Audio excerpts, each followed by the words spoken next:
देखिए, माँ सरस्वती की आराधना और साधना दोनों कहिए तो हम लोग ये प्राचीन काल से मना रहे हैं। प्राचीन काल कहिए तो आपको ऋग्वेद में भी इसकी चर्चा है कि वाक देवी यानी ज्ञान की देवी की होती है। मैं 94 से इसको संपर्क मना रहा हूँ और आज माँ शारदे से मैंने मांगा कि जो भी शिक्षा के क्षेत्र में जो गिरावट आई है वो ठीक हो और जितने बेरोजगार लड़के हैं उनकी बेरोजगारी दूर हो।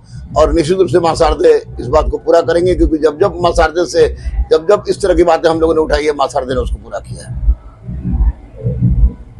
बच्चों के लिए क्या कहना चाहिए? बच्चों के लिए ये कहेंगे कि माँ सरस्वती के पूजन केवल सैद्धांतिक आधार पर नहीं करके व्यवहारिक आधार पर इसको लाएं, इसको पटल पर लाने की आवश्यकता है। और साथ ही साथ माँ शारदे की भक्ति का एकमात्र तरीका है कि विद्या की देवी की साधना बदन को फूंक कर करनी पड़ती है। तो ऐसी परिस्थिति में 2025 को अपने बेरोजगारी का अंतिम वर्ष माने और माँ सरस्वती को वचन दें, और बच्चों ने वचन दिया भी है कि 2025 में हम लोग अपनी बेरोजगारी समाप्त कर देंगे।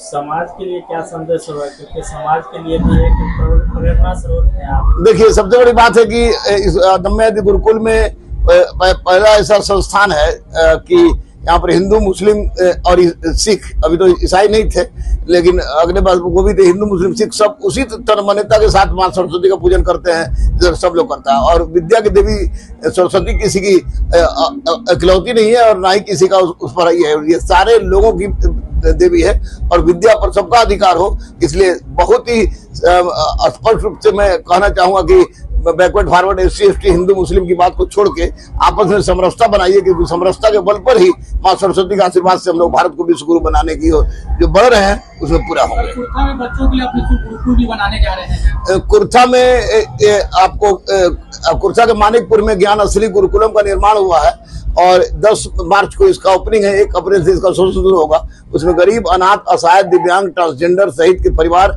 और जिनके परिवार वाले लोग सेना में हैं उनके लिए बिल्कुल मुफ्त की व्यवस्था की गई है। और मैं मगध क्षेत्र के उस सुदूर इलाका में जो कभी नक्सलाइटों के गोलियों से गूंजा करता था, अब वहाँ कलम की आवाज से एक नई क्रांति आएगी और वहाँ के उस क्षेत्र के लोगों का जबरदस्त सहयोग और प्रेम मिल रहा है। तो निश्चित रूप से मुझे लगता है कि मगध से जिस तरह साम्राज्य का निर्माण हुआ है उसी तरह मगध से भारत माता को विश्व गुरु बनाने की दिशा में हम लोग अक्सर होंगे और ज्ञान असली गुरुकुलम उसमें एक बहुत महत्वपूर्ण आधार साबित होगा।